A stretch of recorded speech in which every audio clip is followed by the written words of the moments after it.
Olá pessoal, tudo bem? Eu sou o professor Galber e na aula de hoje nós faremos a retap da AP3 do segundo trimestre.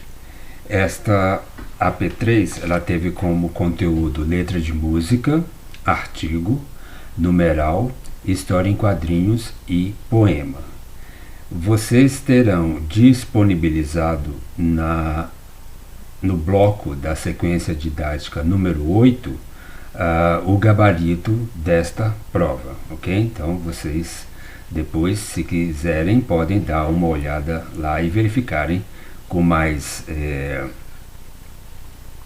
presteza a resposta de vocês, ok?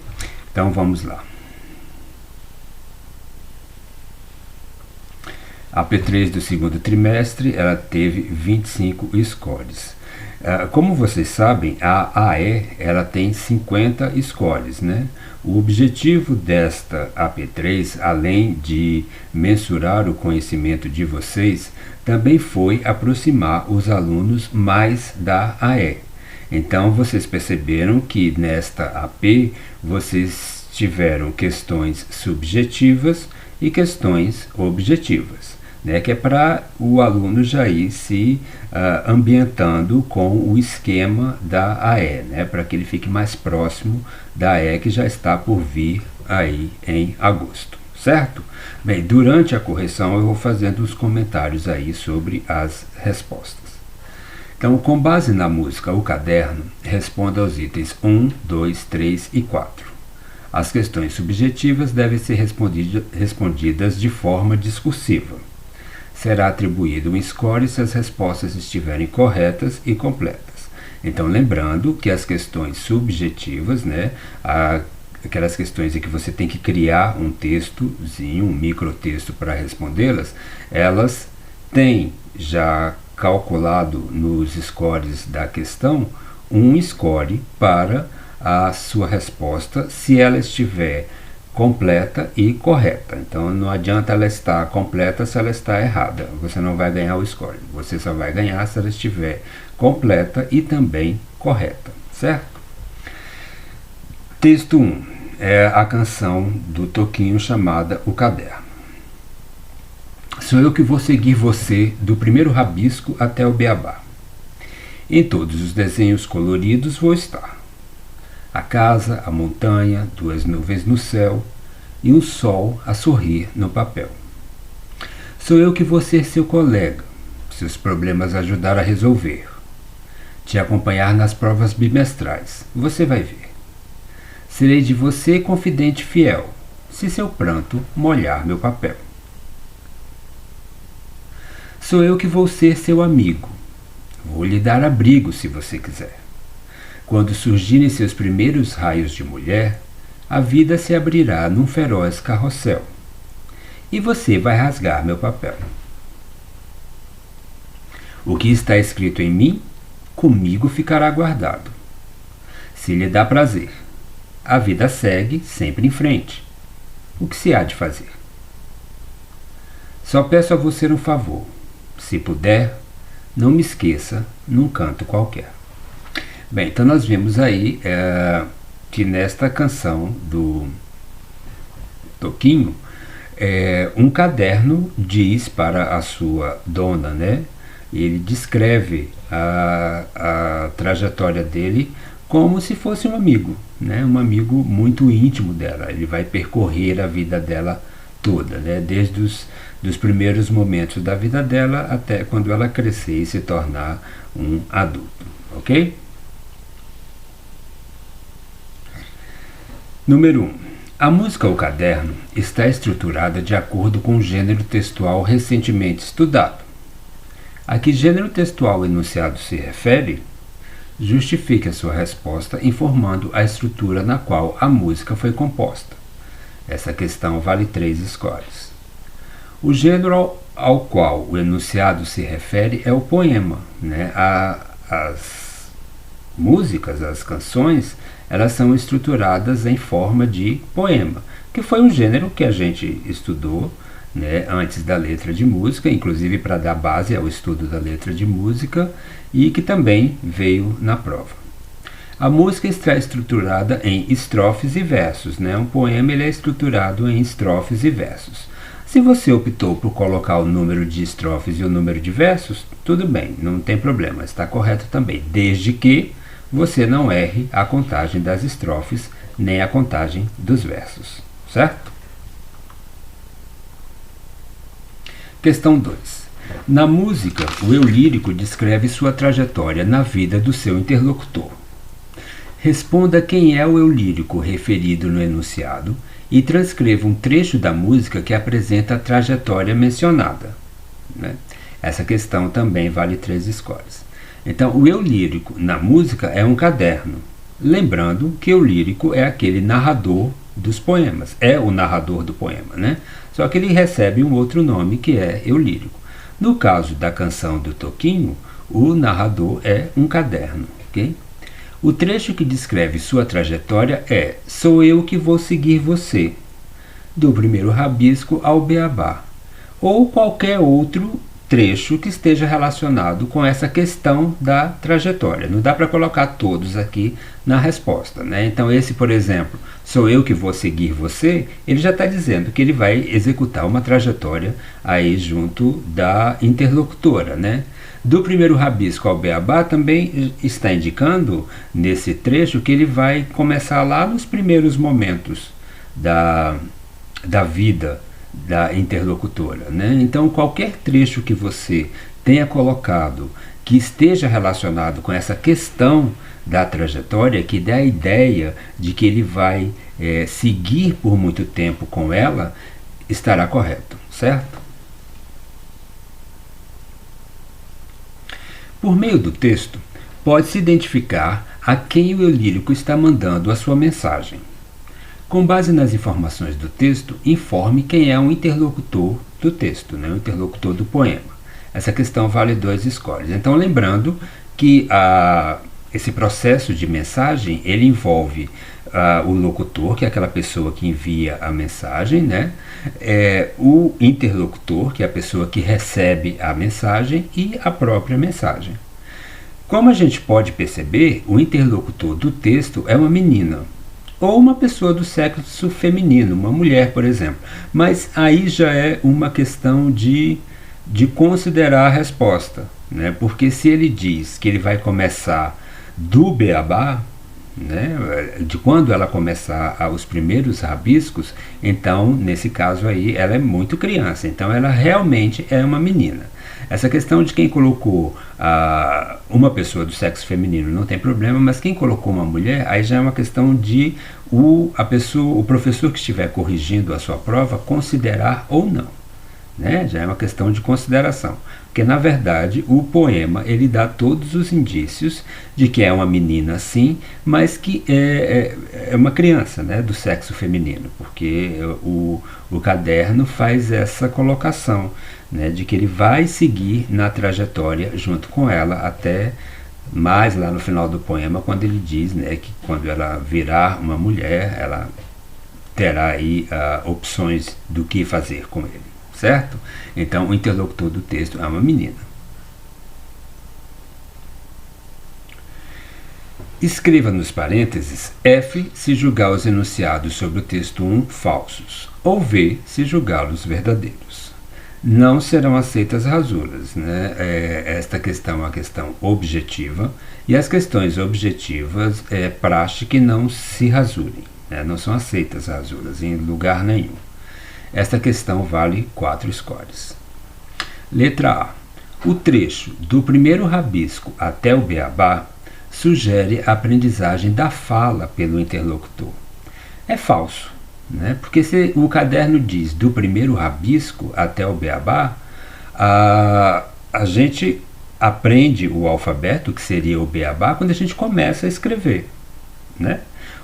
Obviamente, você começa a falar muito antes do ato de escrever, né? Mas não necessariamente você tem aprendido você precisa aprender o abecedário ou o beabá para você começar a falar. Então, quando você começa a escrever, e que você vai para a escola e que você começa a aprender as letras, né? E rabiscar também é uma ação de escrita, ok? Então, é, portanto, falso. Letra B. Em A Casa, a Montanha, os artigos se referem a termos citados anteriormente no texto. Não, os artigos aí foram usados no sentido genérico, ok? E não no sentido específico, porque eles não foram citados anteriormente no texto. Então, o autor da música, ele fez essa opção, né, de generalizar aí a casa, a montanha, por meio do artigo definido a. Então, a resposta é falsa, porque esses termos não aparecem anteriormente no poema, certo?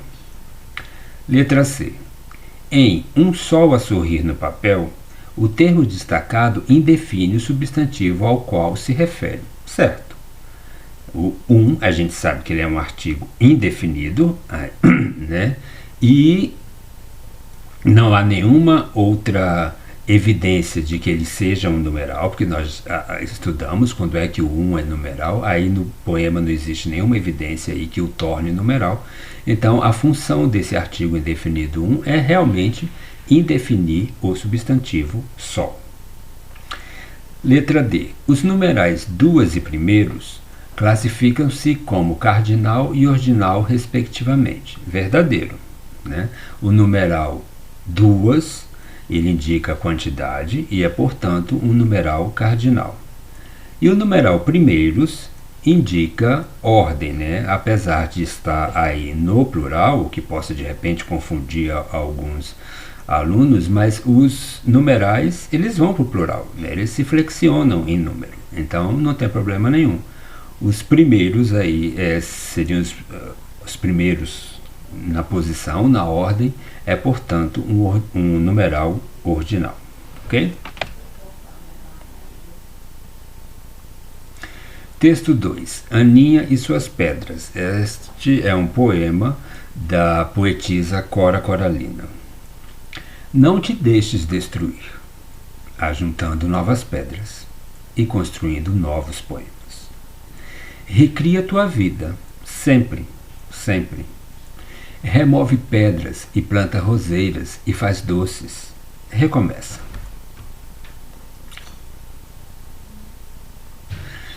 Faz de tua vida mesquinha um poema, e viverás no coração dos jovens, e na memória das gerações que hão de vir. Esta fonte é para uso de todos os sedentos. Toma a tua parte. Venha a estas páginas, e não entrave seus usos aos que têm sede.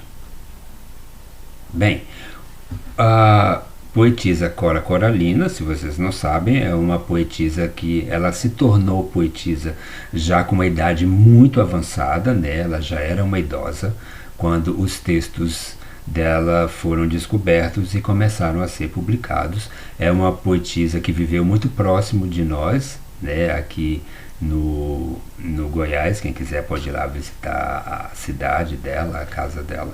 E a gente vê que ela usa da própria vivência dela, né, para conversar aí com o interlocutor, né, do que foi para ela fazer poemas, né? Então ela quase que dá um conselho ao interlocutor de olhar para a experiência dela e viver também. Questão 5. Aninha e suas pedras é um poema de forma livre, ou seja, possui versos que não obedecem às regras fixas. Se vocês observarem, os versos do poema Aninha e suas pedras, eles não têm uma medida exata, né? Às vezes até uma palavra termina no outro verso. Então a gente vê que eles não têm aquela obrigatoriedade ou não seguem aquela regra que muitos outros poemas que nós estudamos seguiam, que é aquela questão do número de sílabas iguais em todas as estrofes. A gente vê também que não há a divisão de estrofes, né, nesse poema. Quase que ele vai seguindo aí direto, certo? Então é um poema livre. Explique qual a maior característica presente na composição que o classificaria como uma poesia. Lembrando que poema é o texto, a estrutura textual. Poesia é a essência do poema, né? É quando o autor, seja um escritor, seja um artista, um pintor ou um arquiteto, é quando ele coloca subjetividade, quando ele coloca emoção na obra de arte dele. E isso a gente é perceptível, né, para quem vê, tanto para quem lê um poema, quanto para quem vê uma pintura, ou vê uma escultura, ou vê uma construção. Então ali existe poesia, é a questão da subjetividade, da essência, da emoção que o criador colocou em sua obra de arte ou no seu texto e que ele quer passar para o interlocutor. Okay? Bem, então mesmo não tendo uma estrutura de versos, estrofes e rimas, o poema trata de emoções e sentimentos, o que o caracteriza como uma poesia. Então esse poema tem poesia nele, sim, porque tem essa questão da emoção. A gente percebe a emoção do eu lírico, né? E até mesmo a gente poderia dizer que essa emoção veio do próprio autor, porque o nome da Cora Coralina, inclusive, tem Ana também. Então a gente poderia dizer que essa emoção do eu lírico é quase a mesma emoção da autora do poema, né? Mas a questão é que existe poesia porque existe a questão do sentimento, das emoções representados nas palavras do texto, certo? Essa questão valeu 2 scores. 6. Quem é o interlocutor do poema Aninha e suas pedras? Essa questão valeu 2 scores também. E no poema o eu lírico se dirige ao próprio leitor como seu interlocutor, né? E a gente percebe aí o uso de palavras que remetem a esse interlocutor. Ela conversa com o interlocutor, né, com o leitor. Ela dá conselhos, né, para este leitor. Então o leitor seria o interlocutor do poema. No poema Aninha e suas pedras, percebe-se um eu lírico criando um espaço de intimidade com seu interlocutor. A gente percebe aí na maneira com a qual o eu lírico conversa, né, com o leitor. Identifique e descreva de forma discursiva as características do eu lírico, o seu caráter, sua personalidade e suas intenções. Então esse poema é um poema tão subjetivo, fala tanto do eu lírico, demonstra tanto o eu lírico, que a gente é capaz de perceber essas características dele, né? Essa questão valeu 4 scores. Então, no poema lido, o eu lírico é uma pessoa experiente e que viveu muitas coisas na vida. É isso que eu estou dizendo. A gente não pode muito afirmar que o eu lírico é o próprio autor do poema, mas às vezes eles se confundem, né? E nesse poema fica muito claro, assim, a gente se pergunta, será que a Cora Coralina falou dela mesmo? Né? Porque a gente percebe a experiência, a gente percebe que ela passou por muitas coisas, e quem conhece a história dela sabe que há uma coincidência muito grande aí entre o que o poema diz e a vida dela. Em um tom familiar, ele deseja dar conselhos ao interlocutor, para que este não viva só trabalhando, mas fazendo outras coisas que sejam prazerosas, não destruindo a sua vida e vivendo bem. A gente vê aí no poema que existe esse trecho, né, esses trechos, né, onde ela parece dar conselhos para o interlocutor de ter uma vida melhor, né, de não trabalhar tanto, de usufruir mais da vida. E esse tom familiar é porque ela usa a segunda pessoa. Nós vamos ver mais numa questão mais na frente que ela usa essa questão da segunda pessoa. E a gente sabe que a segunda pessoa é uma forma de tratamento mais íntima, né, não só na nossa língua, como em outras línguas também, que vem do mesmo tronco da língua portuguesa. Quando você usa a segunda pessoa, é uma questão de intimidade. Você está tratando a outra pessoa com intimidade, certo? Cite 2 trechos do poema Aninha e Suas Pedras que apresentam pronomes relacionados ao interlocutor. Então, como eu disse, o eu lírico dá esse tom de intimidade, né, com o leitor. E isso se faz presente por meio dos pronomes de segunda pessoa que o eu lírico usa. Então tem alguns trechos aqui, ó. Não te deixes, né? O te aqui é um pronome de segunda pessoa. Recria tua vida, um pronome possessivo de segunda pessoa. Faz da tua vida, toma a tua parte, ok? Então qualquer um desses trechos ou outro trecho que você achou aí que possua um pronome de segunda pessoa, este pronome estará diretamente relacionado ao interlocutor, ok? Bem, e o texto, na verdade não é texto 2, na verdade é texto 3, né? Então perdoem aqui o erro, mas lá no gabarito vai estar certo. É texto 3 da tirinha. Então nós temos aí Vrum, Bi, Cebolinha. Mas pai, como eu ia saber que o seu amigo foi atropelado? Então nós temos aqui uma situação em que o Cebolinha chega todo animado aí, né? Neste local. Parece ser uma casa, mas parece também ser um hospital, né? Eu acho que está mais para um hospital porque essa cama aqui não parece ser uma cama de uma residência, tanto que tem aqui esse varão. Isso aqui é mais comumente usado nos hospitais, né, para pendurar a perna de alguém. Mas como não tem muitas imagens aqui, a gente pode entender que possa ser uma casa ou possa ser um hospital, mesmo porque numa casa, num hospital, o Cebolinha jamais poderia entrar gritando desse jeito, né?